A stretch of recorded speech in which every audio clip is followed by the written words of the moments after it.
सत्संग जी प्यार से कहना। धन निरंकार जी। 24 अप्रैल 1980 की रात को लगभग 11 बजे निरंकारी कॉलोनी दिल्ली में बाबा गुरबचन सिंह जी महाराज के नश्वर शरीर को गोलियों का निशाना बनाकर कुछ सांप्रदायिक उग्रवादियों ने समझा कि शायद निरंकारी मिशन सदा के लिए समाप्त हो जाएगा, शायद सत्य संदेश सदा सदा के लिए लुप्त हो जाएगा। उस समय तो शायद निरंकारी जगत में भी अंधकार छा गया था। बाबा जी की खामोशी के साथ साथ निरंकारी मिशन में भी एक सन्नाटा छा गया प्रतीत होता था। हजारों की संख्या में निरंकारी भक्त निरंकारी भवन दिल्ली में पहुंचने लगे।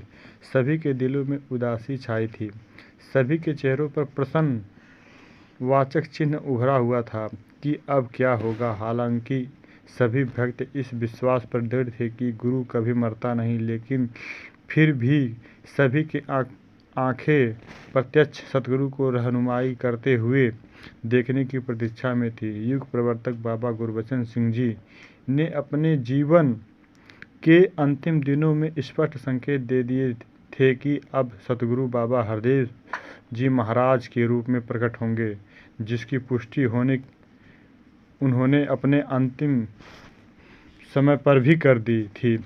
यह जानते हुए भी संत समाज इस सोच में डूबा हुआ था कि वह महान भाव जिसे हम आज तक भोला जी या सेठ जी कहते आए हैं, जिसे समागमों में कैमरा उठाए फोटो खींचते या अन्य सेवा कार्य करते तो देखा है, लेकिन जिसके मुंह में जुबान देखने को नहीं मिली, जिसे पहले कभी बोलते नहीं देखा गया, वह कैसे लाखों श्रद्धालुओं के हृदय पलट कर अपनी तस्वीर अंकित कर पाएगा।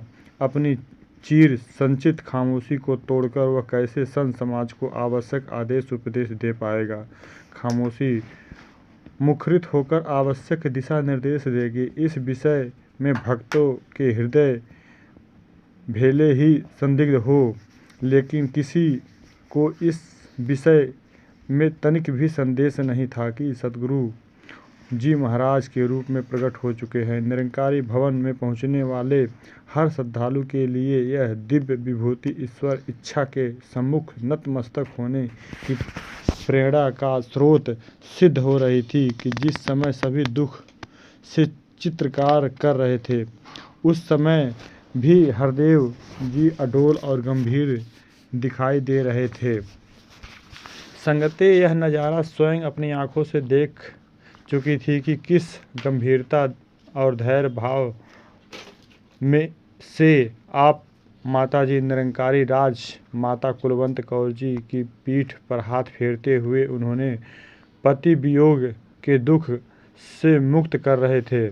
आज तक कोई बेटा अपनी माता की पीठ पर संतावना का वृद्ध हस्त फेरते नहीं देखा गया। संगतें माप गई थी कि इस महात्मा में से भोला जा चुका है और सतगुरु इस चोले में सत्य ज्ञान के संदेशवाहक के रूप में स्थान ग्रहण कर चुका है। 27 अप्रैल 1980 के दिन बाबा गुरबचन सिंह जी के पार्थिव शरीर का बिजली के शमशान गृह में पूरे सम्मान के साथ अंतिम संस्कार संपन्न हुआ। इसके पश्चात हजारों निरंकारी श्रद्धालु निरंकारी कॉलोनी के विशाल अवतार पार्क में एकत्रित होकर सतगुरु के नए रूप से आशीर्वाद प्राप्त करने की प्रतीक्षा करने लगे। इसी दिन सतगुरु देव जी महाराज के रूप में प्रकट होने की विधिवत घोषणा की जानी थी। सत्संग के कार्यक्रम से पहले संगतों के प्रतिनिधि, प्रमुख प्रचारक, सेवा दल के अधिकारी एवं अन्य प्रबंधक महाजन निरंकारी भवन के ऊपरी हाल में एकत्रित हुए। पूज्य हरदेव जी महाराज बड़े सहज भाव से पूज्य राजमाता जी के पीछे कदम रखते हुए भवन के ऊपरी हाल में पूर्व निर्मित स्टेज पर आकर विराजमान हो गए। उस समय इस महात्मा के मुखमंडल से अनायास ऐसी दिव्य ज्योति बरसने लगी कि चारों ओर धन निरंकार के जयकारे गूंजने लगे। बूझे हुए दिलों और मुरझाए हुए चेहरों पर सहज ही संतुष्टि की मुस्कान फैल गई।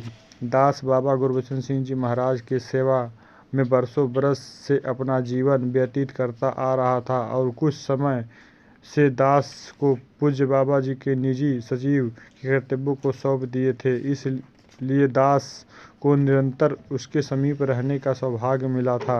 अंतिम समय पर भी दास घटना स्थल पर उपस्थित था। परिणामतः दास भी उनके अंतिम आदेश से अवगत था। अतः दास को भी पूज्य बाबा गुरबचन सिंह जी महाराज के आदेश की घोषणा करने के लिए कहा गया। जैसे ही दास के मुख से यह निकला कि आज से हम बाबा गुरबचन सिंह जी के आदेशानुसार स्टेज पर विराजमान पूज्य हरदेव सिंह जी को सतगुरु के रूप में अपने दिलों के सिंहासन पर विराजमान करते हैं, तो चारों ओर से बाबा हरदेव सिंह जी महाराज की जय जयकार का उद्घोष गूंजने लगा। सबके चेहरों पर रौनक दौड़ गई। संत महापुरुष गुरु को पाकर स्नात हो गए और ऐसा वातावरण में एक विभूति पहले की तरह से शांत और गंभीर मुद्रा दिव्य प्रकाश बिखेर रही थी। पूज्य डॉक्टर देवराज जी प्रधान संत निरंकारी मंडल ने सभी संगति का प्रतिनिधि करते हुए गुरुदेव हरदेव जी महाराज को तिलक किया। पूज्य निरंकारी राजमाता कुलवंत कौर जी ने अपने मस्तक पर कलकी लगाई और फिर आपके चरणों पर नमस्कार करते हुए आपसे निवेदन किया कि आप सतगुरु के रूप में आज से हम सबका प्रदर्शन करें और हमारे लिए जो आदेश हो उन्हें अपने पावन मुख से कहें। इस समय एक बार फिर सबके दिल धड़क उठे।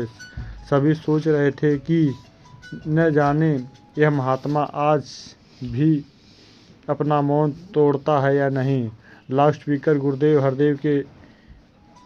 हरदेव जी महाराज के सामने रख दिया गया। बड़े ही सहज और सरल भाव से आपने कहना शुरू किया। साथ संगत जी, धन निरंकार दास को तो आप सब संत महापुरुष जानते ही हैं कि दास के पास ऐसा कोई गुण नहीं है जिसके बलबूते पर दास इस महान जिम्मेदारी को निभाने में सफल हो सके।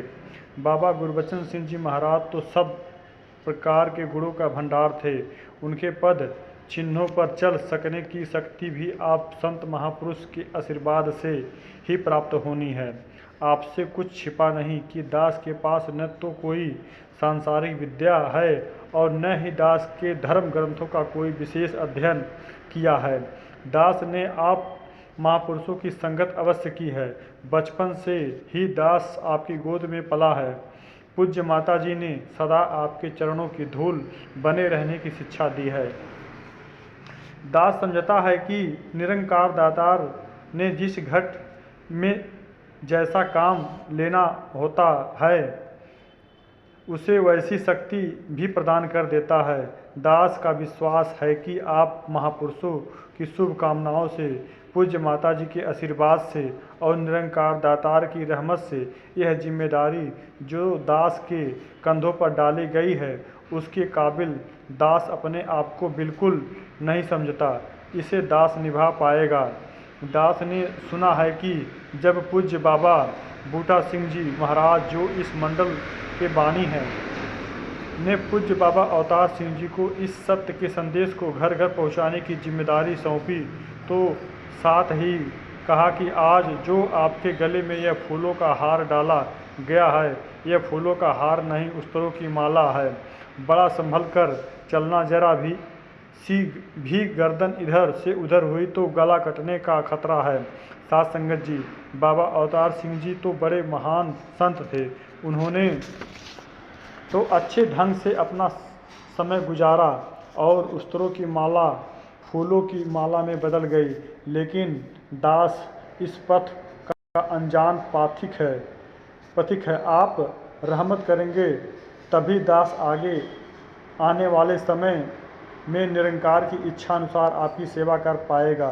संसार नफरत और बैर की आग में जल रहा है, दातार बख्शिश करे।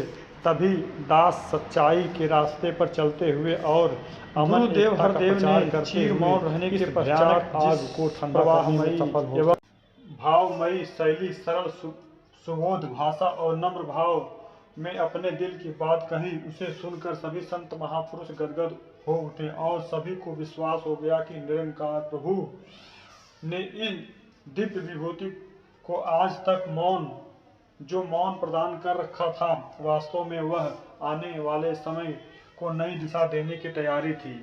अपने पहले ही प्रवचन में आने अपने अनुयायियों को उनके कर्तव्यों से पूर्णतः अवगत करा दिया था। गुरुदेव ने अप्रोच रूप में अपने अनुयायियों से चाहा था कि जो भी जिम्मेदारी किसी को सौंपी जाए उसे ईश्वर की कृपा मानकर बड़े ही निराभिमान भाव से निभाने के लिए सदा तत्पर रहें, नम्रता का दामन कभी न छोड़े, साथ संगत का सदा आशीर्वाद प्राप्त करें तथा अपने बुजुर्गों का यथा योग्य आदर सत्कार करें। इधर हाल में ही कार्यक्रम चल रहा था, उधर अवतार पार्क के विशाल मैदान में हजारों का जन समूह बड़ी आतुरता से उस घड़ी की प्रतीक्षा कर रहा था जब उन्हें गुरुदेव की मधुर वाणी सुनने को मिली। ऊपरी हाल में कार्यक्रम की समाप्ति के पश्चात जैसे ही आप अवतार पार्क में पधारे तो बाबा हरदेव सिंह जी महाराज की जयकारों से अवतार पार्क का पत्ता पत्ता चहक उठा। उस दिन जो प्रवचन आपने दिया वह इतिहास के पन्नों में स्वर्णिम अक्षरों में लिखा जाएगा। उपस्थित धार्मिक, राजनैतिक एवं सामाजिक नेतागण जो इस समारोह में भाग लेने के लिए आए हुए थे भी अवश्य इस नतीजे पर पहुंच गए होंगे कि जो शब्द आपके मुख से निकले निश्चित ही किसी रूहानी क्रांति का संदेश दे रहे थे। जन समूह मंत्रमुग्ध हुआ बैठा आपका प्रवचन सुन रहा था। मौन आज मुखरित हो उठा था। गुरुदेव ने बड़े ही सहज भाव से जन समूह को संबोधित करते हुए कहा, साथ संगत, आज हम जिस अवसर पर यहाँ इकट्ठे हुए हैं उस संत महात्मा का सारा जीवन पूरी इंसानियत का भला मांगने और भला करने में लगा। आज हम कहते हैं कि उनकी हत्या कर दी गई है। यह उनकी हत्या नहीं हुई बल्कि जिन पीर पैगंबरों ने कहा कि तेरे भाड़े शरबत का भला, उनके विचारों की हत्या हुई है। यह भाई कन्हैया जी की भावना की हत्या हुई है। बाबा गुरबचन सिंह जी की हत्या कोई नहीं कर सकता। साथ संगत, गुरु हमेशा संसार में सत्य का उपदेश देता रहता है। जो लोग नफरत की आग में जले रहे हैं उन्हें ठंडक देता है। कई युगों से जब भी किसी महापुरुष ने सच की आवाज़ दी तो उस वक्त के लोगों ने जिन पर सांसारिक माया का पर्दा था, जो अपने अभिमान में परमपिता परमात्मा को भूल गए थे और भूल गए हैं, उनके साथ कुछ कम नहीं किया। आज कोई कहे कि जिन 10 से 15 महापुरुषों ने माइक के आगे खड़े होकर बाबा जी को श्रद्धांजलि भेंट की है, शायद उन्हीं के जीवन में बाबा जी ने कोई खास बात की है, तो यह गलत है। आज हर एक बच्चा, बुजुर्ग भाई जो भी यहाँ बैठा है, उनके हर एक पल, हर एक श्वास पर बाबा गुरबचन सिंह जी की मोहर लगी हुई है। उन्होंने जो उपकार किए, जो हम पर रहमतें की, वे कभी भी भुलाई नहीं जा सकती। आज दास को जब इस स्टेज पर बैठाया गया तो दास ने विनती की कि दास तो इस लायक नहीं है, कोई किसी किस्म का इल्म भी नहीं है, पर जब साध संगत का सतगुरु का आदेश आ गया तो दास ने दातार के चरणों में यही अरदास की कि हे दातार, तो रहमत कर कि मानवता का जो संदेश वह हर दिल में भरते आए। उन्हें उनके सामने कितने भी कष्ट आए, उन्होंने अपने गुरसिक्खों को इतना पक्का कर दिया जिसका नतीजा हम देख रहे हैं। आप महापुरुषों के आशीर्वाद, दातार के आशीर्वाद और माता जी के आशीर्वाद से वही भावना लेकर दास भी अपनी ड्यूटी दे सके।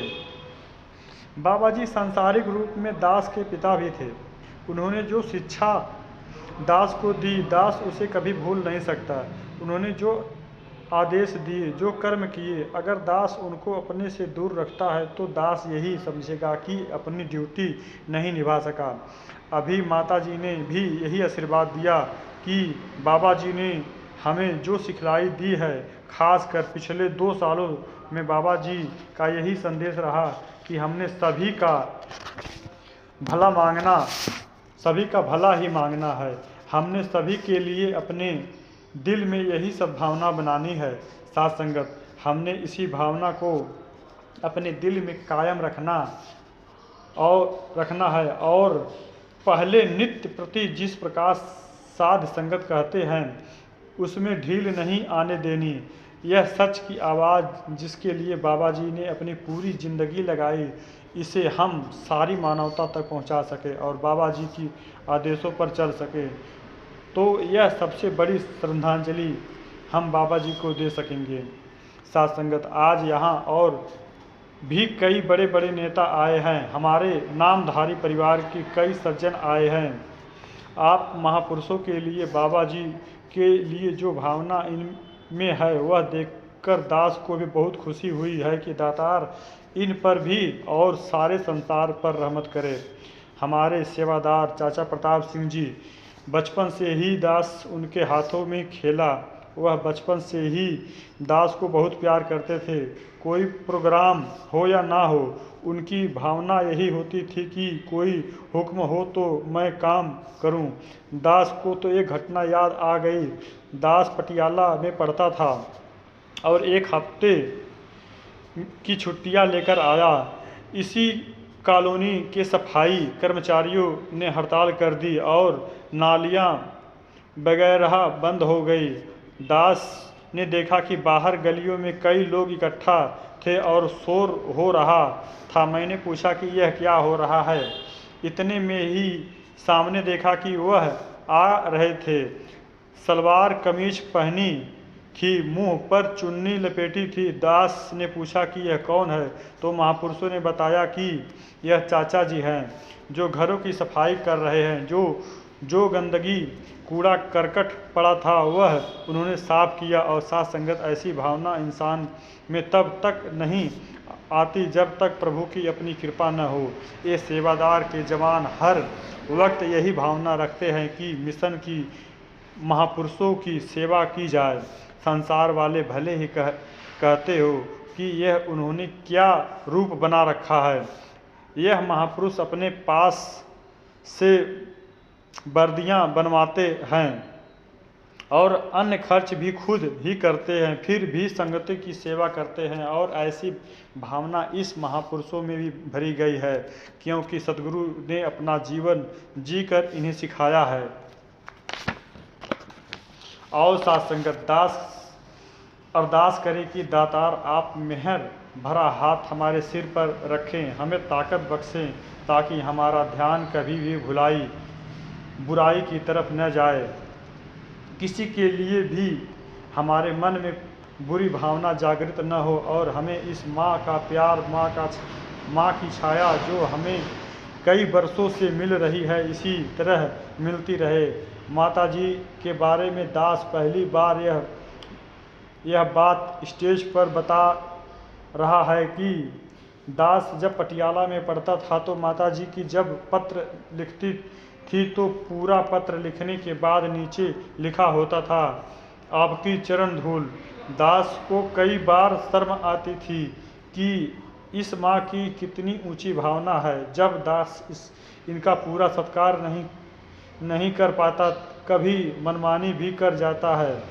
साथ संगत, हम सभी इस माँ का सहारा बने रहे। वह माँ जो सहारा देते हैं, आपके चरणों में यही अरदास है कि बाबा जी के जो आदेश आए, जिस तरह का जीवन उन्होंने जिया, उसी तरह का जीवन जीकर हम इस संसार में सुख का वातावरण पैदा कर सकें। इस प्रवचन को दास ने बड़े ध्यान से सुना था। फिर समय पाकर इसे देव दर्शन नामक पुस्तक में से कई बार पढ़ा। जितनी बार पढ़ा उतनी बार जीने का नए संकेत मिले। गुरुदेव की ये निम्न पंक्तियां मानव मन को सदा झंझोड़ती रहेगी। यह बाबा गुरबचन सिंह जी की हत्या नहीं हुई, बल्कि जिन पीर पैगंबरों ने कहा कि तेरे भाड़े शरबत का भला, उनके विचारों की हत्या है। यह भाई कन्हैया जी की भावना की हत्या हुई है। बाबा गुरबचन सिंह जी की हत्या कोई नहीं कर सकता। इन पंक्तियों में ठोस तथ्यों का कितना सुंदर शब्द चित्र खींचा गया है। इतिहास साक्षी है कि हमारे श्रद्धेय गुरुओं ने हर हाल में इसी महावाक्य का उच्चारण किया है कि तेरे भाड़े शरबत का भला, प्रभु सबका भला करो। श्रुति का सर्वे सुख न सर्वे संत निरामया का उद्घोष गुरुओं की वाणी का सदा श्रृंगार बना रहा। भाई कन्हैया जी का पर दुख हरण की गाथा तो मानवीय इतिहास को सदा आंदोलन करती रहेगी। भाई कन्हैया श्री गुरु गोविंद सिंह जी की महाराज की सेनाओं की सेवा शुश्रूषा करते वाला एक सेवादार संत सिपाही था। वह अपने गुरुदेव के संदेश को दिल की गहराइयों में बसा चुका था। उसके लिए अपने पराये के भेद मिट चुके थे। वह मुगलों के फौज के सिपाही के मुंह में भी उसी तन्मय से पानी डालता था जिस तन्मयता से यह अपने गुरु के प्यारों दुलारों के मुंह में पानी डालता था। इसकी शिकायत जब गुरु जी महाराज को पहुंचाई गई तो गुरु महाराज की सेवा में हाजिर होकर उसने निवेदन किया कि सच्चे पातशाह, मुझे तो अपनी जो ज्ञान चक्षु प्रदान किए हैं उनसे हर जगह आपका ही नूर देखने को मिलता है, इसलिए मुझे इस या उस में कोई अंतर नहीं दिखाई देता। मुझे तो सभी अपने लगते हैं और पराया नहीं दिखता। ऐसी विशालता एवं सहिष्णुता का ही प्रचार बाबा गुरबचन सिंह जी आजीवन करते रहे। जहाँ तक बाबा गुरबचन सिंह जी महाराज की हत्या का प्रश्न है, शरीर तो सभी का जाता है, अवतारी पुरुष हो या राक्षस, सभी को एक न एक दिन पार्थिव शरीर का त्याग करना पड़ता है। परंतु अवतारी पुरुष जिस सच्चाई को लेकर चल रहे होते हैं वह 3 काल रहने वाली सच्चाई होती है। उसका न कभी अंत हुआ और न ही कभी होगा। अवतारी पुरुष अपने सिद्धांतों से जीवित रहते हैं। जब तक सिद्धांत तो है, इसलिए सिद्धांत रहते हैं, तब तक वे भी रहते हैं। गुरु अमर होता है, गुरु की कीर्ति भी अमर होती है। इसलिए बाबा गुरबचन सिंह जी अमर हैं, क्योंकि उनके सिद्धांत अमर हैं। उनकी हत्या का प्रश्न ही नहीं उठता। इस प्रवचन से कुछ बातें एकदम उभर कर सामने आ गई हैं कि महात्मा संकीर्णता और बदले की भावना की दलदल में न खुद फंसेगा और न अपने श्रद्धालुओं को फंसने देगा। यह तो अपने संतों को भी वसुधैव कुटुंबकम और मनोभाव की दैवी भावनाओं का भी अनुसरण करने की प्रेरणा देगा।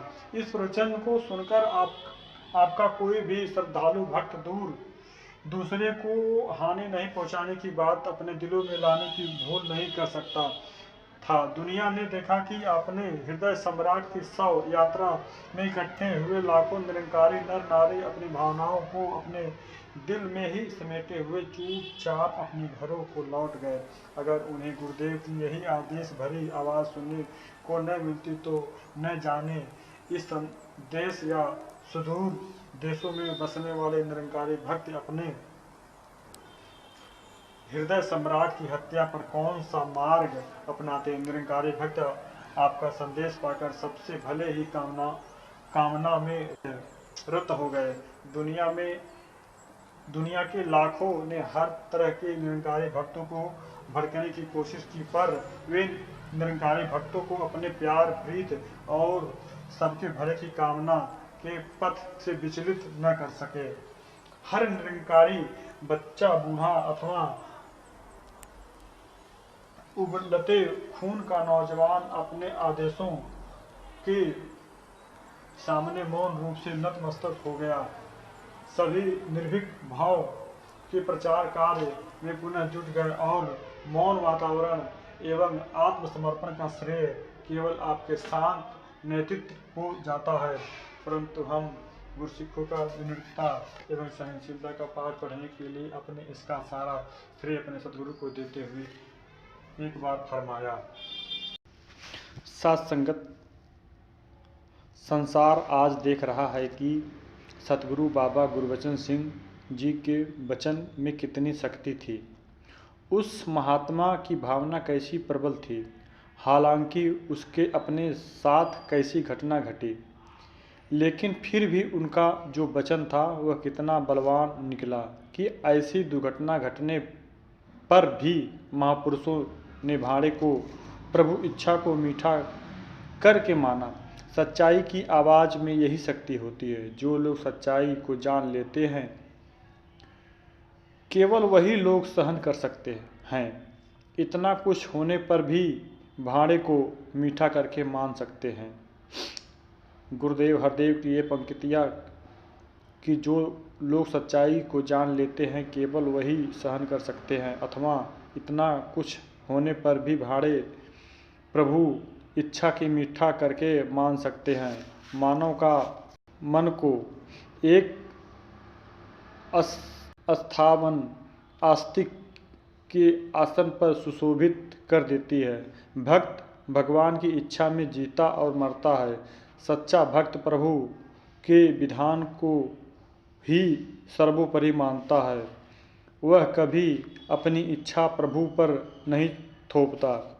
मानव मन को सही दिशा देने के लिए महात्मा अपना क्रियात्मक जीवन प्रस्तुत करता है। गुरुदेव हरदेव ने देखा कि कहीं कहीं से और कहीं कहीं भी अभी भी यह आवाज़ सुनाई दे जाती है कि सरकार ने अपने फर्ज से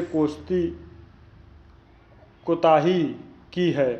सरकार धूर्तों के सामने घुटने टेक रही है, इसलिए यह धूर्तों को सही मार्ग पर लाने के लिए कुछ न कुछ करना पड़ेगा। कुछ न कुछ करने का सीधा सा अर्थ था कि हिंसा का जवाब हिंसा से दिया जाए। ऐसे भड़के हुए हालात में गुरुदेव ने मानव मन को शांत करने के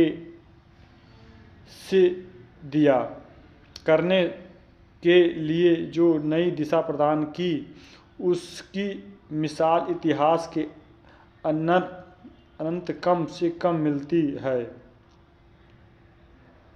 अपने अनुयायियों के मार्गदर्शन करते हुए एक स्थान पर कहा, दास का तो बाबा गुरबचन सिंह जी महाराज दोहरा रिश्ता था।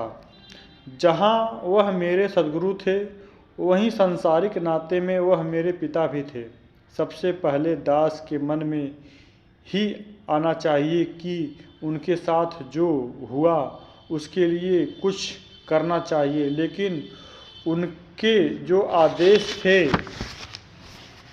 उनकी जो सिखलाई थी, उसने मेरी खुद की भावना को दबा दिया। उनके दिल में जो दूसरों के प्रति दर्द था, जो स्वच्छ भावना थी, वही प्रबल रही।